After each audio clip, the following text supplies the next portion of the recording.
Hello, my name is Rob Reynolds. Welcome to Math-073, where today we're going to look at Chapter 1, starting Section 1, and we're going to look at solving some equations for multiplication and addition and subtraction.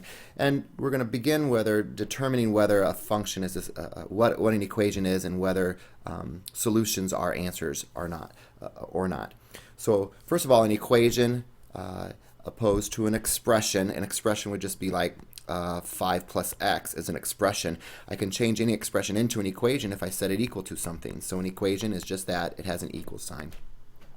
So first of all, let's look at these, find out if these equations are either true or false. And to determine that, I'm just going to add 4 and 6. That adds up to 10. And so I'll say true. 8 minus 3, well, 8 minus 3 I don't think is 4. And so I'll say false. Now this one I can't really determine if it's true or false because it depends on the value of x. If I let x be the correct answer, then it's correct. But I don't know what the value of x is, so it's undetermined, and neither true nor false. So answers that make the statement true are in solution set form, and oftentimes we'll stick, like if the answer is 5, then I'll say 5 is the element in my solution set, and it solves the equation. So tell whether the 8 is the solution or not. All we're going to do is plug in the 8 here. So 8 plus 12, we're going to check to see if that really is 21 or not. And well, unfortunately, 8 and 12 is equal to 20, and not 21, so I would say that would be false. Author agrees. So we're going to find out if we have an equivalent equation here, and that means that they have the same solution. So to come up with this, I would subtract 6 off of both sides. We can do anything we want to an equation as long as we do it to both sides. And if I subtract off 6, I end up with negative 15. And so negative 15 is the solution. So this was a relatively easy problem because there was only one step, and that was to undo what's happening to the x, which was addition. And to undo addition, we just subtract. And then we make sure that we do that to both sides. And later in this lesson, we're going to get some more complicated lessons. But the main thing to look at is what's happening to that variable. So if it's in the first scenario, if the variable was being added, then I did the opposite, which was subtract. In the second case, it looks like the variable is being subtracted by 17.9, so I'm going to do the opposite and add 17.9. So don't worry about this side that doesn't have a variable to it. Always look on the side that has the variable and try to undo what's happening to that variable. So here I'm going to probably take my calculator and do negative 8.3 plus 17.9 and end up with 9.6 for the y value. You can plug that back in and check to see if that really is a true statement or not. So things are equivalent. You can, not only can you add and subtract to both sides, you can also multiply both sides by some number. So for example, you could multiply both sides by 4 here. Or you could multiply both sides by 4/3. And the reason why I'm choosing 4/3 is because I know the reciprocal rule. Everything over here will cancel and get 1 times x, which is just the value of x, which is what I was trying to solve for. So I'm going to multiply both sides by the reciprocal. That's the same thing. If I go back to the original problem, I can see that the original problem has it's being multiplied by 3/4. Well, to undo multiplication, that's division. But instead of dividing by a fraction to both sides and making this a compound fraction over here, it'd be easier to say, well, that's 15 divided by 3/4, which is really 15 times 4/3, which is what's happening right here. So it's faster to multiply by the reciprocal. I would not encourage you to divide by a fraction. So how do you multiply fractions together? Well, the easiest way is to go straight across, but if you can cancel this, that's helpful to reduce the numbers. So 3 goes into 3 once, 3 goes into 15 5 times, and then the 5 times the 4 yields 20. Author agrees, works it out a little bit differently, but it looks like they multiplied both sides by 4/3 as well. So that looks like a pretty good strategy. Multiply by the reciprocal. So here x is being multiplied by 6, so to undo multiplication, we're going to divide both sides by 6. 96 divided by 6 is 16. And the check agrees. X is being multiplied by a negative. I'll divide by a negative 7. This will cancel out, giving me just one x on this side. And 84 divided by negative 7 is negative 12.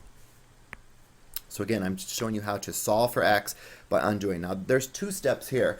So a lot of us remember PEMDAS. Please excuse my dear Aunt Sally. This is the order that we do things in.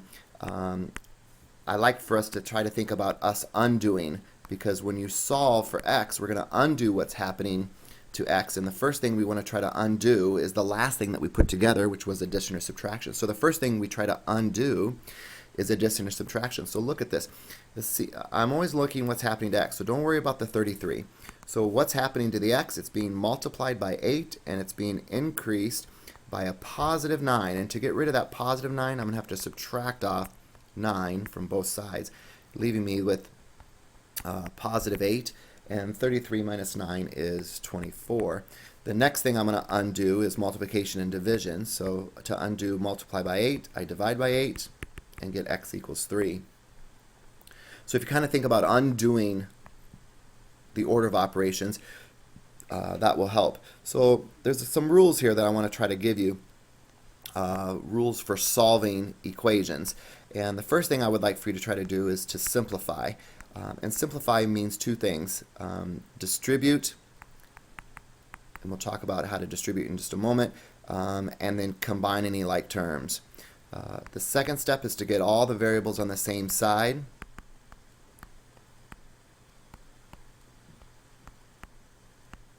And the hint is get rid of the smaller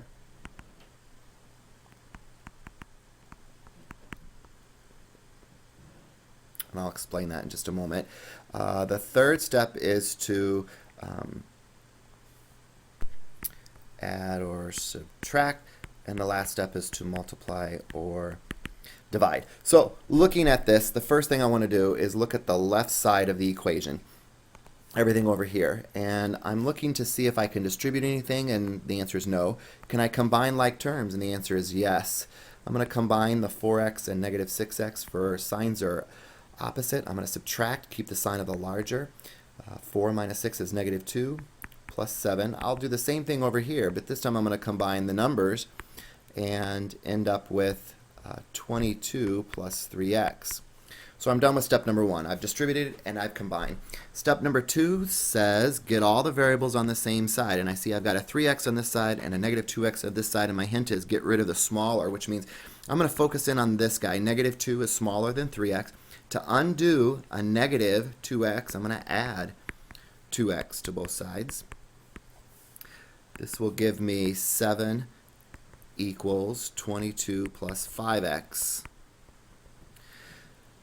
And then the next step is to add or subtract. So don't worry about the 7 because it doesn't have the variable on it. So go to the side with the variable on it and undo anything that's being added or subtracted, and I can see I've got a positive 22 being added. So I'm going to get rid of this plus 22 by subtracting off 22 from both sides. And 7 minus the 22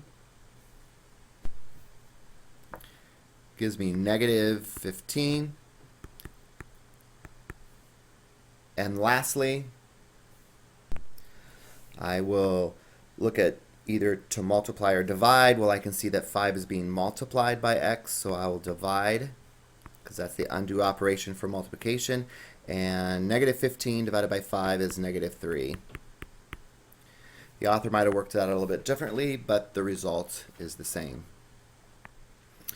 On this one, I'd grab my calculator again. There's different strategies for this. I'll show you what the author chose to do, which is to multiply through both sides by 100 to clear the decimals. But since you have a calculator and you can use a calculator, let's get rid of this 18.4 because it's being added to the y, which I have to undo addition before I take care of that multiplication anyways.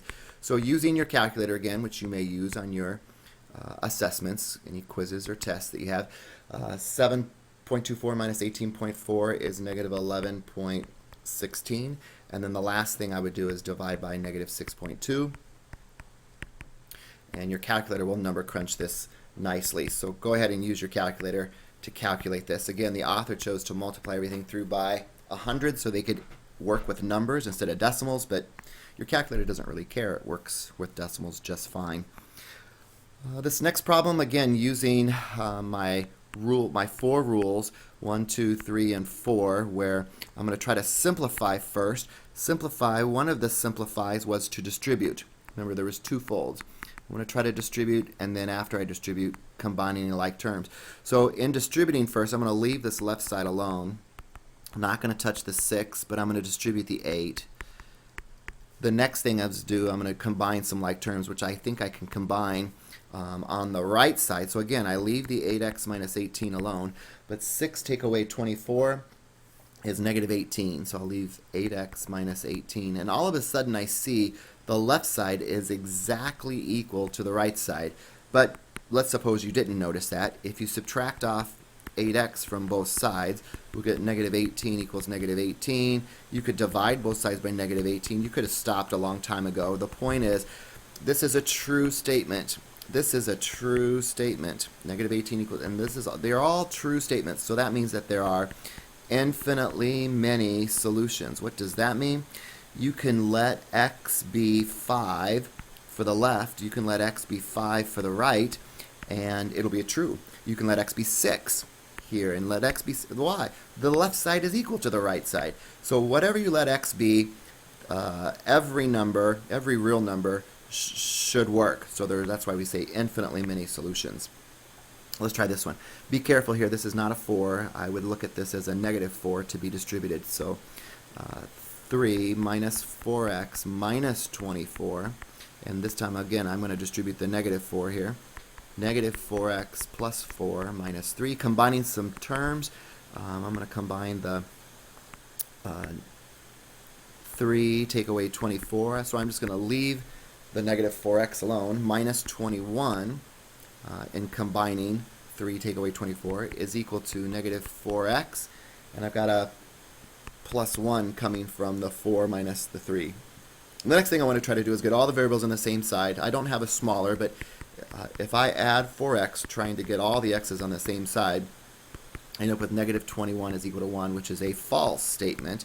And unlike the other one where it was true and I had infinitely many, if it's a false, I have no solution. So this is the way that mathematicians show that there is no solution. It's the empty set.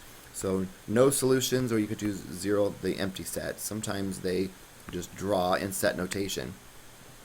Let's try one last one here. If I distribute the negative 8 throughout,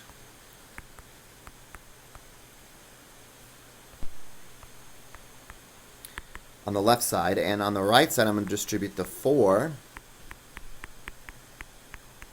Careful, that 4 doesn't get distributed to the 5. It only gets distributed to what's in the parentheses. And then I'm going to combine some like terms. So I'm going to combine the 3 minus 48. And I'll combine the negative 4 and the negative 5. So I'll leave the 4x alone. Signs are alike, add, keep the common sign. The next thing I'm going to try to do is get rid of the smaller. So looking at this, I've got a negative 8x and a 4x. I think the smaller is negative. It's further to the left. So I'm going to undo a minus by adding. I'll leave the negative 45 over here. Notice this cancels, so I don't even have to write 0x. 8 and 4 is 12. The third step is to add or subtract. So the next step is to add 9 to both sides. So negative 36 is equal to 12x. And the last step is to divide by 12. And either you could leave the answer like this, or sometimes it's good to put the variable on the left. X equals negative 3. So here are the author's rules. I like my rules as well, but they're clear the equations. They say get rid of the decimals first, but this is the simplify, where you distribute and combine. This is my step number 1. Step number 2 is to get all the variables on the same side. They say collect like terms on the same side. Collect like terms on each side. And then they say Yeah, you can read through what they say too. Their rules are a little bit different than mine, but we all get to the same end. So if you have any questions, feel free to email me.